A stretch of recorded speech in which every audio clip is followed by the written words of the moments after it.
Ciao, sono Sofia Zaccaronna. Oggi parleremo di somiglianze genitoriali. Vi è mai capitato da bambini di guardare i vostri genitori e dire figo quello che sta facendo, oppure mazza se è grasso? E invece in adolescenza pensare oh madonna, io non farò mai il suo errore, oppure ma guarda come cazzo si è conciata, ma... E invece poi dopo l'adolescenza rendersi conto di essere esattamente come loro?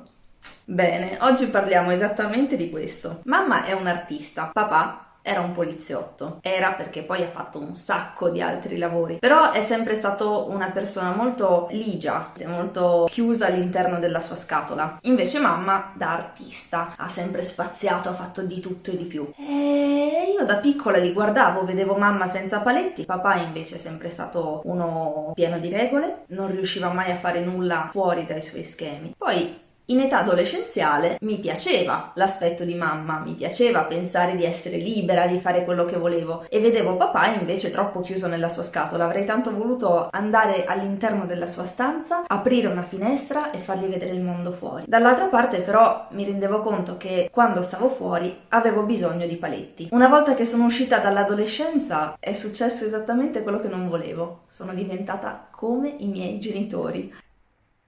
In tutto e per tutto, difetti compresi. Mi è successo dal fotografo tempo fa che mi facesse notare una cosa. Mi ha detto, e dai, sorridi un po', non vedi che c'è sempre quella bocca storta? Oddio, mi è venuta in mente la bocca di mia madre e ho pensato, è esattamente la stessa bocca. Non ci posso credere. Alla fine sono riuscita a diventare esattamente come mia madre. Per fortuna il mio fisico l'ho preso dal papà, altrimenti non potrei mangiare tutte le porcherie che mangio in continuazione senza fare sport. Che figure! Allora che si può fare?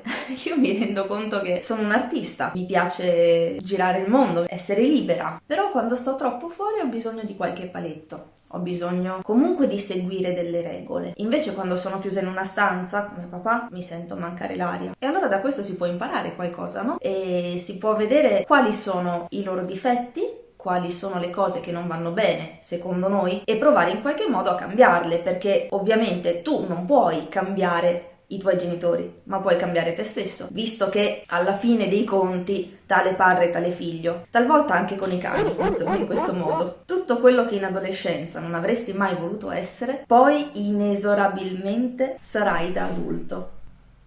Mia nonna è sempre stata una persona molto severa, un po' pazza, però ha sempre detto le cose taglienti, ha sempre liberato tutte le sue parole senza preoccuparsi di come poi sarebbero arrivate le altre persone e mia mamma l'ha sempre definita una persona difficile, ok? E ogni volta che io facevo qualcosa che non andava bene, mi ricattava, mi diceva stai attenta perché poi diventi come la nonna. Dopo qualche anno mia mamma tatan è diventata come la nonna. Adesso io spero di non diventare uguale. Ecco, l'importante è vedere i difetti e cercare appunto di smussarli, ok? Rendiamoci conto dei difetti dei nostri genitori e cerchiamo di non diventare tali e quali. Grazie per avermi seguita. Intanto seguitemi ai link qui sotto, c'è Instagram, Facebook, i miei vari sito attoriale, sito Artworks per l'arte e spero di rivedervi nel prossimo video.